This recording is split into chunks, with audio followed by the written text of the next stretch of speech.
Sino? She's an immoral person. You wait sa may tatlong record out. Labay ko, ipasok ko muna. So you have the goods on her? Yes, I have. I have already have. Pero, dealing me softly. Sir, she was asking stop shaming. is there a time to air her side support? She can have all the time in the world. Gusto ninyo malaman ko totoo yan din ha. Pumunta kayo sa Justice Department. Pumunta kayo sa Human Rights. At i-validate ninyo. Tapos kung sabihin ninyo na sisinungan na bubalikan ninyo. Sir, And napaiyak what kahapon. happens now to the sinasabi mong driver sa last? Well, Bakit hindi pa raw kasuhan? Huwag ka lang magdandahan.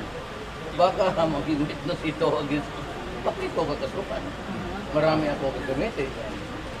Gagamitin ako ng puliso, gagamitin ko ng lover niya na driver niya. At alam, siya lang ang hindi nakaalam. Alam ng buong bansang Pilipinas. Tell her, ma'am, ikaw lang atang inosente eh. Pumunta kayo doon sa Human Rights Commission. If you are really an enterprising reporter and you go to the Justice Department, they will tell you. And one day, itong mga taga-Pilipino will tell us. Sir, witness po against, witness for what? Secret. Sir, maraming... Sir, yung sabi, stand daw, spare the family daw po. Sabi niya. Ano family, what is? May audio ba She yan? created the scandal. She knows that she is a public official. Skandalo na yan sa Human Rights. Skandalo na siya dyan sa Justice Department. Ano? Spare the family. Pagka nasa public office ka, Dilima, your life is an open book. She got emotional, sir. Ha? Pinaiyak Kasi mo raw, totoo. sir, Kasi totoo na huli siya. Imagine being exposed to the public taking in your driver as your paramount. So ikaw mismo, you think you did not go overboard? I did not, but she did. Sige siya, pinagbibintangan niya yung mga pulis na ganon. Putang ina, namamatay na nga yung pulis. Oh. Sir, she's alleging evidence with establishment. Bakit ako nagsalita wala ko ebidensya? Ano ako, paras kanyang gaga? Scared side ang iyong ebidensya against. Basta, it was manufacturing in the outer state. No leak. Sir, sige, ingat sir. Ingat sir.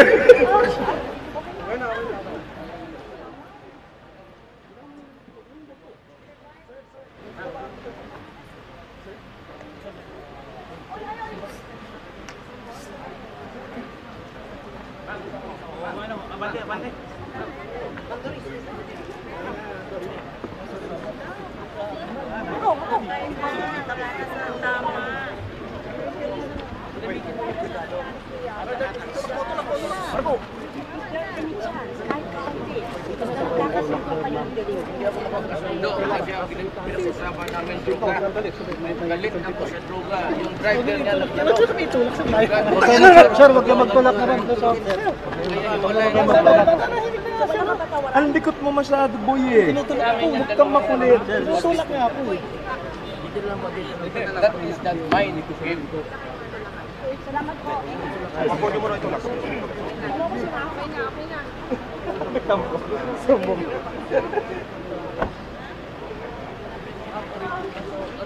Marami nang namatay na pulis.